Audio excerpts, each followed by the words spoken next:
I've got like four pretty long poems, so yeah. Okay, this first one was written like after after A levels when I had too much sylvia plath. So when we don't get more of her. So okay, here it goes. Dear doctor, I told you I was fine, perfectly fine. My skin, it sometimes prickles like a porcupine, but right now it's just for a moment in time. After that, the sensation does not come to mind, although I admit the feeling is simply divine.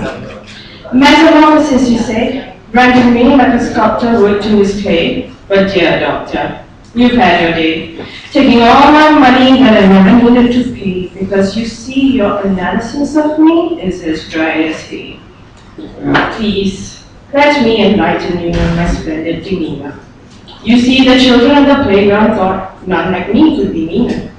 But that darn wretched cheerleader, those two fat boys, those following wieners, became my rival after several dinners. You see, we had a lot in common, there was no need to pretend, and that friendship she promised to stick to the end. But that all changed with a sick, twisted plan.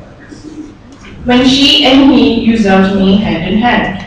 The mere sight of her with my men, I could not stand. They had to be gone, this time for my master plan.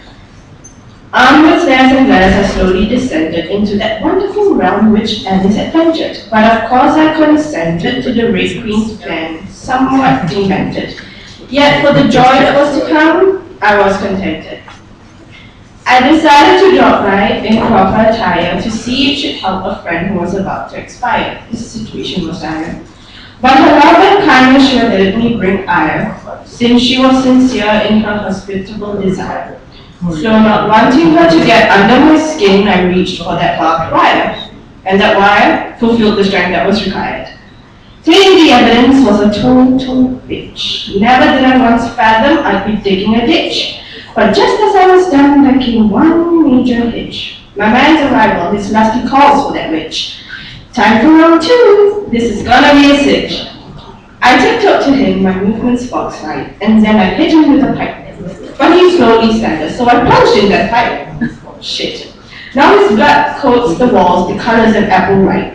No one but me could have stood that ghastly sight.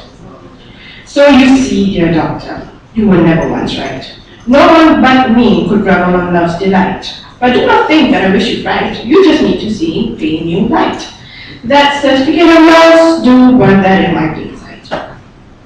And I grant you a renewed pure flame which I personally ignite. Now I see that you have understood the information given was indeed very good. But I'm afraid that's all the time I can give to you as food. I hope you promise to see me next week in this same white hood. And I'll promise to see the nurse gives you your medication in smiling good mood.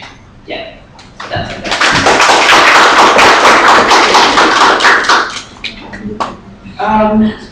Second one's, yeah, it's entitled Tattoo. I hear it, the sharp snap of gloves, he's put them on. Then comes the ripping of plastic, that fateful needles within, so sterile, so pristine, so evil. He locks it into place, into that menacing machine, metal against metal. The machine's ready now. He preps my skin, shaved and white. The alcohol saw leaves a cooling trace behind. I'm ready now. I brace myself for that whirring sound, for the machine to come alive in his hands, and it does. It's alive at his foot's command.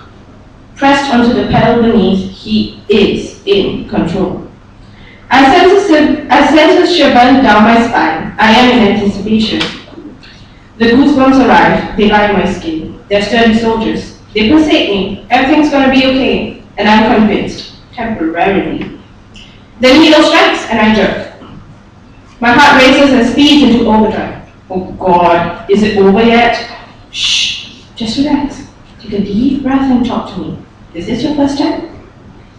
The slow throbbing dull pain of the needle whirring up to my skin nags at the back of my head. 30 minutes in and the pain's numbed.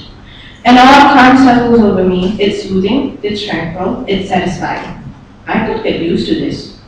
A full hour later, he's done and spent, and so am I. The peacock royally struts out as I walk out of that tattoo parlor. Yeah.